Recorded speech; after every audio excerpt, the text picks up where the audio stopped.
పాపభారం మోసుకొనుచున్న సమస్త జనులారా ఆగండి అనేటువంటిది మనం ఫోటోలో చూస్తూ ఉన్నాము. మరి పాపభారంతో అలసిపోయిన మనసా, దోషభావంతో నలిగిపోతున్న హృదయమా, ఈ పరుగుల జీవితం మధ్య ఒక్క నిమిషం ఆగండి.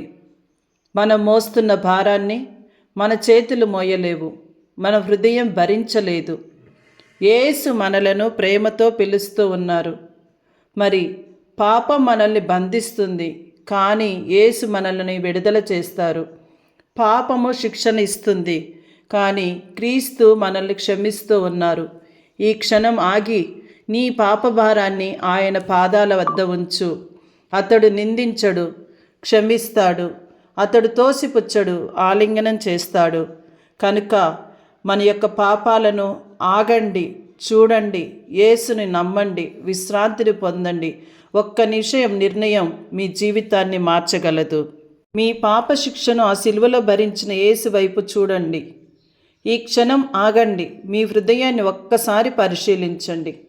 మీరు మోస్తున్న పాపభారాన్ని, మీరు భయపడుతున్న శిక్షను యేసు ఇప్పటికే తన సిలువపై భరించాడు. ఆ సిలువ వైపు చూడండి. అది శిక్ష స్థలం కాదు, అది క్షమాస్థలం. అది నింద కాదు, అది నూతన జీవనానికి ద్వారం. మరి యేసు స్థానంలో నిలబడి మన పాప శిక్షను భరించిన ఆ కృపా వైపు చూడండి. పేతురు గారు రాసిన లేఖ, మొదటి లేఖ 2:24, ఆయన మన పాపములు తన శరీరంలో సిలువపై మోసెను. ఈ ఒక్క నిమిషం ఆ సిలువ వైపు చూసి చెప్పుదాము.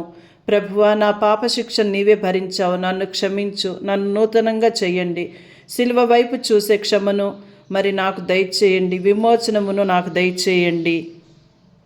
పొందండి, రక్షించబడండి, నిత్యరాజ్యానికి వెళ్ళండి అని ఈ యొక్క ట్రాఫిక్స్ రూల్స్లో మనం ఇక్కడ చూస్తున్న విధంగా ఈ ఒక్క నిమిషం మీ జీవితానికి అమూల్యమైనది. దేవుడు మనల్ని దూరం చెయ్యరు, ప్రేమతో దగ్గరికి పిలుస్తూ ఉన్నారు. మారు మనస్సు అంటే కేవలం పాపాలను వదిలివేయటం కాదు, దేవుని వైపు తిరగటం, మన పాత మార్గాలను విడిచి క్రీస్తు ప్రభు వైపు మనం నడవటం.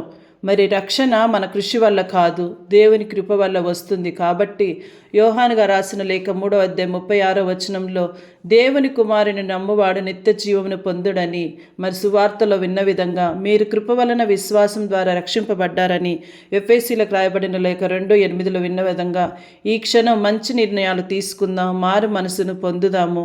నిత్య రాజ్యంలోకి వెళ్ళటానికి మనల్ని మనం ట్రాఫిక్స్ రూల్స్ను ఏ విధంగా ఫాలో అవుతూ ఉంటామో రోడ్డు మీద, మరి మన జీవితం అనేటువంటి రోడ్డు మీద కూడా చక్కగా ఫాలో కావటానికి ప్రయత్నం చేద్దాం. ఆమేన్.